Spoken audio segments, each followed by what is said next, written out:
জাতির পিতার বাড়ি ভেঙে দেওয়ার পরে প্রতিবাদ জানাতে 3 দিন লাগবে কেন? আপনি সাবেক মন্ত্রী প্রতিমন্ত্রীদের কথা বলছেন যে তারা বিবৃতি দিলেন, আমি না, কিন্তু এটা না, আমি ঢাকা 10 আসনের যিনি সংসদ সদস্য ফেরদৌসের কথা বলছি। হুম, তাহলে আমরা এমন লোককেই বানাইলাম, নমিনেশন দিয়ে এমপি বানাইলাম, যে আসলে বঙ্গবন্ধু বাড়ি ভেঙে ফেলার পরে একটা লাইন লিখেছে প্রতিবাদ জানাবে বা দুঃখ প্রকাশ করবে, খবর নাই। 5 তারিখে বঙ্গবন্ধুর বাড়ি ভেঙে দেওয়া হলো, আপনি প্রতিবাদ আনুষ্ঠানিকভাবে আওয়ামী লীগের পেজ থেকে জানালেন 8 তারিখ। কেন 3 দিন লাগবে কেন? মানে আমি এই যে প্রথমে যখন কথা বলা শুরু করলাম, আমাকে নিজেকে সামলাতে হলো। I can't hold my tears back. তারপরেও কিন্তু আমি খুব একটা দেখি নাই যে ভাঙা হয়ে গেছে, শেষ হয়ে গেছে, তারপরে যখন বাকি আওয়ামী লীগের অনেক নেতা কর্মী বা সমর্থকদের বাসায় হামলা না, হচ্ছে, তারপরেও তো খুব দেখি নাই। একটা দেখেছি HRW এর পক্ষ থেকে, হিউম্যান রাইটস ওয়াচ, তারা অবশ্য বলছে কি যে আওয়ামী লীগের বিরুদ্ধে ক্ষোভ ন্যায্য হলেও আইনের লঙ্ঘন অন্যায্য।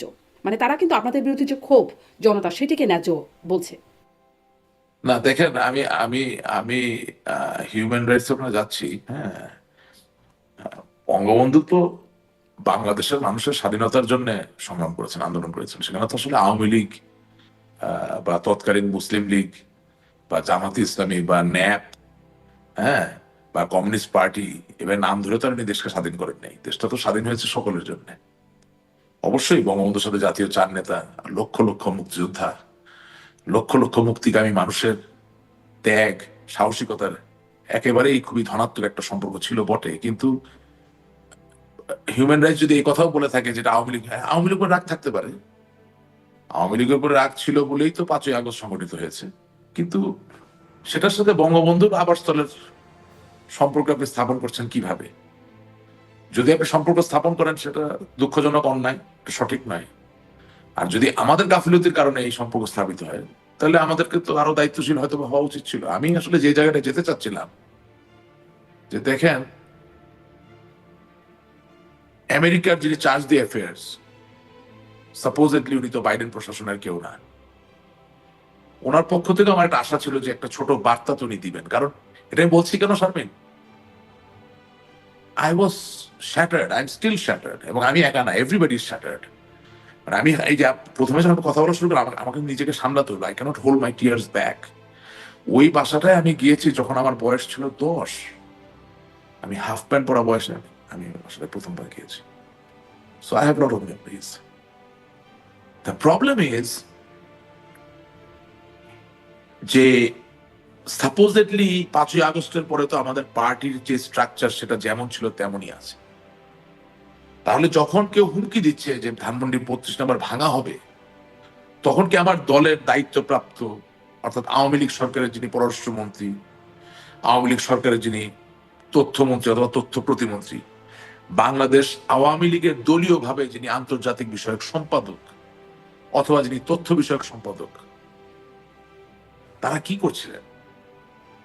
ঠিক আছে, আপনি পলাতক অবস্থায় আছেন, আপনি সশরীরে এই ঘটনাকে বাধাগ্রস্ত করতে পারছেন না, কিন্তু যারা এই বাড়ির স্টেক হোল্ডার, অর্থাৎ রাশিয়া আমাদের চিরকালের মিত্র, সে তো আমাদের স্টেক হোল্ডার। আমাদের ভারত তো ডেফিনেটলি স্টেক হোল্ডার, কারণ বাংলাদেশের স্বাধীনতা যুদ্ধে তাদের অংশগ্রহণ ছিল। আপনি আপনি যদি হিসাবে নেন, তাহলে মার্কিন যুক্তরাষ্ট্র স্টেক হোল্ডার, এই কারণে যে মার্কিন যুক্তরাষ্ট্রে বিল ক্লিন্টন যখন এই দেশে এসেছিল, the proper appropriate homage was paid. Not only that, পরবর্তীতে কোনো রাষ্ট্রপতি না আসলেও মার্কিন যুক্তরাষ্ট্র সরকারের পক্ষ থেকে যারাই এসেছেন, তারা কোনো না কোনো capacity they have visited. So আমার কথা হচ্ছে, এই স্টেক হোল্ডাররা জানলো না নাকি জানানো হলো না? আপনি মনে করেন আমাদের নাকি অ্যাম্বাসেডার আপনারা একা লার্জ, হয়ে পড়ছেন, দেশি বিদেশি সমর্থক না আপনাদের আমি আসলে। একা হয়ে পড়ছি কিনা আমি জানি না, আমি সে জায়গায় যাচ্ছি। আমি অ্যাজাম্পশনে কিছু বলবো না, আমি যা চোখে দেখেছি আমি তা বলছি। আমাদের অ্যাম্বাসেডার লার্জ জিয়াউদ্দিন সাহেব, উনি তো বাংলাদেশে নাই, উনি বাংলাদেশের বাইরে আছেন, খুব চৌকস ব্যক্তি, is a very smart person. তাহলে আমি আপনাকে যেটা বললাম যে আমার বঙ্গবন্ধু শেখ মুজিবুর রহমান 7ই মার্চ জাতিসংঘ রিকগনাইজ করে, তাহলে আপনি অ্যাম্বাসেডার লার্জ, আমি তার অত বড় কূটনীতিক না, বা আমি ডিপ্লোমেসি তো বুঝি না। তো হোক না, আপনার সরকার ক্ষমতায় না থাকুক, আপনি কি জাতিসংঘকে জানিয়েছেন যে এরকম একটা ঘটনা ঘটতে যাচ্ছে? কারণ আমি এই কথাটা বলছি কেন, আফগানিস্তানে 3000 বছর পুরানো, মোস্ট লাইকলি, ভুল না হয়ে থাকে, বুদ্ধিস্ট যে পুরাকীর্তি, সেটা যখন তালেবানরা ভাঙতে গেল, সারা বিশ্বের প্রত্যেকটা অঞ্চল থেকে উন্নত বিশ্ব বিশেষজ্ঞ এবং জাতিসংঘ অনুরোধ জানিয়েছে তালেবান সরকারকে যে প্লিজ এটা ধ্বংস করবেন না। তারা শুনলো কি শুনলো না অন্য কথা, কিন্তু ওই নিদর্শন, ওই ইন্টারন্যাশনাল হেরিটেজ যেটাকে বলে, ওই পুরাকীর্তিকে সংরক্ষণ করার, রক্ষা করার আহ্বানটা জানানো হয়েছে। এখন অফকোর্স বাংলাদেশ একটা কেওসের মধ্যে দিয়ে যাচ্ছে, কোনো সন্দেহ নেই, বাংলাদেশে কোনো কিছুই দেখো স্থিতিশীল না, সবকিছু অস্থিতিশীল। কিন্তু সেই অবস্থায় আমরা কি আদৌ আমাদের স্টেক হোল্ডারদেরকে সঠিকভাবে জানিয়েছি যে উই নিড ইউর হেল্প? আর যদি জানিয়ে থাকি তাহলে এরকম কি হওয়ার কথা? সুতরাং আমরা একা গণমাধ্যমগুলোতেও কিন্তু বিষয়টি এসেছে, মানে সবগুলো গণমাধ্যমে গুরুত্ব। হ্যাঁ, কিন্তু এটা সঠিকভাবে আসে নাই। আন্তর্জাতিক গণমাধ্যমে যেই ভাষায় আসছে এটা সঠিকভাবে আসে না। এটার দায়িত্ব আমি আপনাকে যেটা বললাম, যে যদি আমরা পার্টির স্ট্রাকচার একই রকমই রাখি, যদি রিঅর্গানাইজ না করি, যদি রিস্ট্রাকচার না করি, তাহলে যারা দায়িত্বে আছেন তাকে তো তার দায়িত্ব পালন করতে হবে। আর উনি যদি ওনার দায়িত্ব পালন না করতে পারে, তাহলে এমন একজনকে নিতে হবে যিনি দায়িত্ব পালন করার জন্য প্রস্তুত। এখন আপনি ধরেন, এটা কি গীবত গাওয়া হবে কিনা বা কি আমি জানি না, আল্লাহ আমাকে ক্ষমা করুন।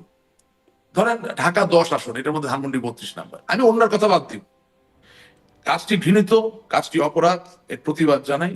হ্যাঁ, ইতিহাস আমি বিশ্বাস করি, যেখানে যার যে প্রাপ্য সম্মান সেই জায়গায় সেটা বিচারের মাধ্যমে হোক, প্রাকৃতিক বিচারের মাধ্যমে হোক, যেভাবে হোক সে তার জায়গায় যাবে, ইকুইলিব্রিয়ামে পৌঁছাবে। কিন্তু আপনি একটা চিন্তা করেন যে ঢাকার 10 আসনের যে সংসদ সদস্য ছিল সাবেক, এই ধানমন্ডি 32 নম্বরে বাড়ি ভাঙা হয়েছে 5 তারিখে।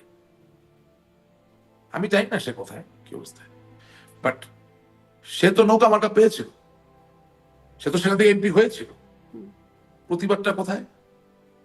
জি। তার দল। আপনি সাবেক মন্ত্রী প্রতিমন্ত্রীদের কথা বলছেন যে তারা বিবৃতি দিলেন, আমি না না, আমি ঢাকা 10 আসনের যিনি সংসদ সদস্য ফেরদৌসের কথা বলছি। তাহলে আমরা এমন লোককেই বানাইলাম, নমিনেশন দিয়ে এমপি বানাইলাম, যে আসলে বঙ্গবন্ধু বাড়ি ভেঙে ফেলার পরে একটা লাইন লিখেছে প্রতিবাদ জানাবে বা দুঃখ প্রকাশ করবে, খবর নাই। আপনি লিখেছেন? আপনি বুঝার চেষ্টা করেন আমি কি বলতে চাচ্ছি। আপনি লিখেছেন রাশিদ রহমান? আমি তো আপনি তো আমাকে নিয়ে আসছেন, আমি তো প্রতিবাদ করছি। I have the guts. Is there anybody else? আর কেউ কথা বলতে পারতেছে?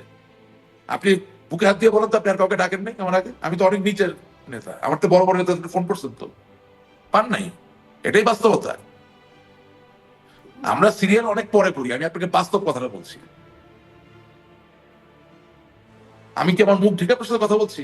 আচ্ছা আচ্ছা, মানে আপনি বলছেন যে অন্য কেউ কথা বলছেন না, আপনি কথা বলছেন।